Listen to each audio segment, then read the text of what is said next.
Assalamualaikum warahmatullahi wabarakatuh dan salam sejahtera. Pada episod Travelog kita pada kali ini, kita bukan sahaja tertumpu di Malaysia, tapi kita pergi keluar negara. Ayuh kita saksikan.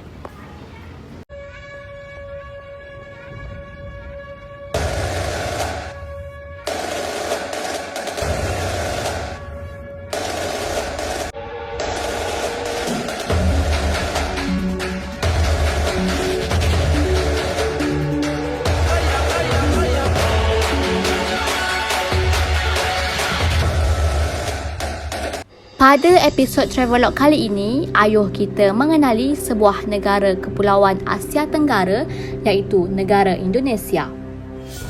Indonesia merupakan negara kepulauan yang terdiri daripada banyak pulau dan kaya dengan kebudayaannya yang tersendiri. Keragaman budaya yang terdapat di Indonesia merupakan bukti bahawa Indonesia merupakan negara yang kaya dengan budayanya dari berbagai suku bangsa, bahasa dan adat istiadat. Menjaga, memelihara dan melestarikan budaya merupakan kewajipan dari setiap individu. Dengan kata lain, kebudayaan merupakan kekayaan yang harus dijaga dan dilestarikan oleh setiap suku bangsa. Kebudayaan adalah harta yang sangat berharga bagi bangsa ini kerana budaya mencerminkan jati diri dan martabat bagi sesuatu bangsa. Indonesia dikenali dengan kekayaan budayanya seperti tarian, lagu, bahasa, pakaian dan lain-lain yang perlu dijaga kelestariannya. Dari aspek bangsa, Indonesia memiliki suku bangsa yang terbanyak di dunia. Terdapat lebih dari 740 suku bangsa atau etnik. Bahkan di Papua sahaja terdapat 270 suku.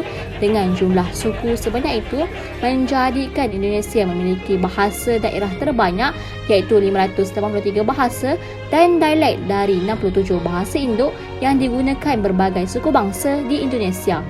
Meski banyak memiliki bahasa daerah, namun bahasa nasionalnya iaitu bahasa Indonesia mampu menyatukan tanpa menghilangkan tutur bahasa daerahnya. Selain bahasa, kita beralih pada kekayaan budayanya di mana Indonesia amat terkenal dengan budayanya seperti wayang kulit, pembuatan batik, pembuatan keris yang melambangkan jati diri negara Indonesia. Kekayaan dan keunikan yang dimiliki di Indonesia telah membawa saya ke negara kepulauan ini untuk mengetahui dan mengenali dengan lebih mendalam lagi mengenai negara ini. Jika diselami, terdapat beberapa tempat menarik yang telah menjadi tumpuan para pelancong seperti Kepulauan Bali, Jakarta, Aceh, Lombok dan Medan.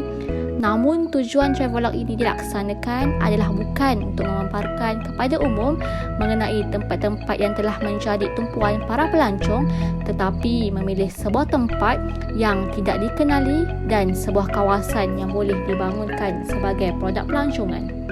Di manakah tempat tersebut? Ayuh kita saksikan.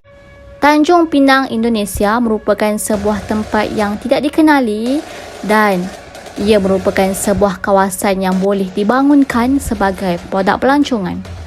Tanjung Pinang, Indonesia adalah ibu kota dari Kepulauan Riau, Indonesia.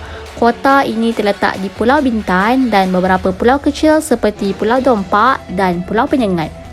Nama Tanjung Pinang diambil dari pokok pinang yang terdapat di sebuah kawasan dan pokok pinang juga telah menjadi tanda bagi pelayar untuk memasuki Sungai Bintan.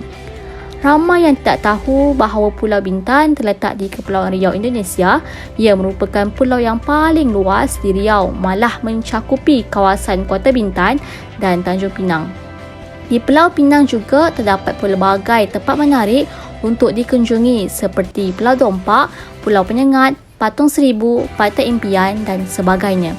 Namun pada Travelog kali ini, mari saya memperkenalkan kepada anda semua mengenai Laman Bonda atau dikenali sebagai Gedung Gonggong. Ayuh kita saksikan. Taman Laman Bonda atau dikenali sebagai Gedung Gonggong merupakan salah satu tempat yang menarik yang perlu dikunjungi oleh para pelancong untuk dibangunkan sebagai sebuah produk pelancongan. Gedung Gonggong ini terletak di kawasan tepi laut yang berdekatan pelabuhan domestik dan internasional Sri Bintan Pura. Istilah Gedung Gonggong disebut kerana kawasan ini amat terkenal dengan makanan gonggong atau lebih dikenali sebagai siput. Oleh sebab itu, sebuah monumen siput telah didirikan untuk menggambarkan keunikan kawasan ini. Malah tempat ini bukan sahaja menunjukkan monumennya sahaja, tapi keindahan monumen yang dihasilkan, dan kawasan ini masih dalam proses pembangunan untuk pelancongan. Untuk mengetahui dengan lebih lanjut, ayuh kita saksikan sedikit sudutan bersama penduduk di kawasan tersebut. Ayuh kita saksikan. Dari Malaysia diterbangkan khas ke Indonesia. Baiklah, pada hari ini saya berada di negara Indonesia, iaitu negara Asia Tenggara. Anda bersama saya, Norma Zatu Sofia binti Muhammad Hakim, dalam dokumentasi pelancongan. Baiklah, di sini merupakan negeri Pulau Pinang, iaitu negeri yang amat terkenal dengan sebuah monumennya. Monumen apa? Monumen Gedung Gonggong.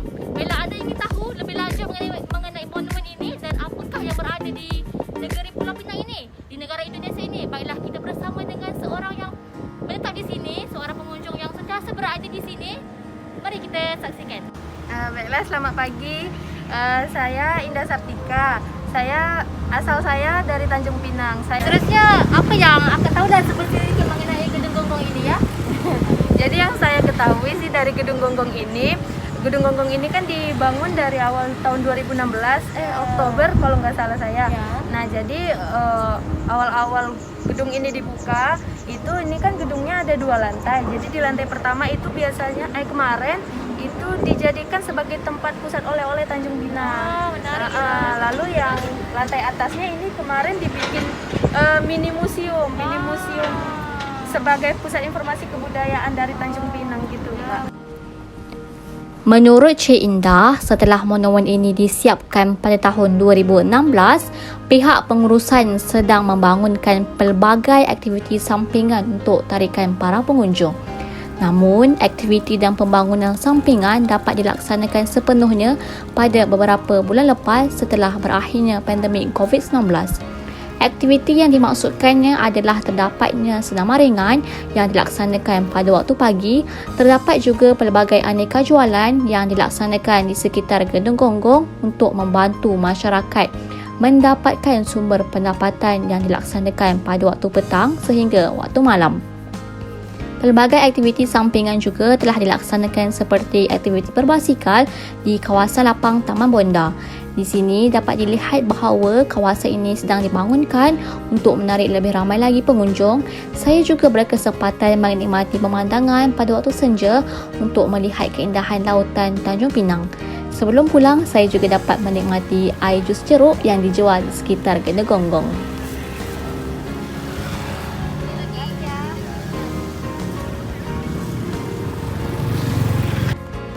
Saya juga berkesempatan meninjau salah satu tempat yang menarik yang telah dikongsikan oleh Cik Indah, iaitu Patung Seribu. Apabila sampai ke kawasan tersebut, saya terpaku melihat terlalu banyak arca patung di hadapan saya. Menurut Pak Purnomo, nama Patung Seribu diberikan bukanlah hanya kerana terdapat 1000 patung, tetapi harga bagi sebuah patung adalah berjumlah 1000. Sebelum pulang ke Malaysia, saya berkesempatan melihat orang kampung mendapatkan gonggong di lautan. Tangkap apa tu, Pak? Gonggong banyak. Dijual ya, Pak ya? Dijual. Oh, pakai pantun. Melalui travelog pada kali ini, saya dapat menyimpulkan bahawa apabila seseorang itu ingin mengunjungi sesebuah kawasan pelancongan, tidak semestinya memilih kawasan yang dikenali dan sering dikunjungi oleh para pelancong. Hal ini dikatakan demikian kerana mengunjungi sesebuah kawasan yang tidak dikenali atau sedang dibangunkan juga mempunyai tarikannya yang tersendiri. Keberadaan saya di sini selama seminggu mampu membuka minda saya bahawa kawasan ini mempunyai daya tarikannya yang tersendiri walaupun ia tidak semegah kepulauan lain. Hasil travelog ini dapat disimpulkan bahawa Tanjung Pinang mampu dijadikan salah satu tempat yang menarik untuk dikunjungi dan mampu setanding kepulauan lain. Baiklah para penonton sekalian, kita telah sampai ke penghujung rancangan. Terima kasih kepada anda kerana sudi bersama kami sehingga ke penghujung rancangan. Baiklah, itu sahaja daripada saya. Sekian, terima kasih.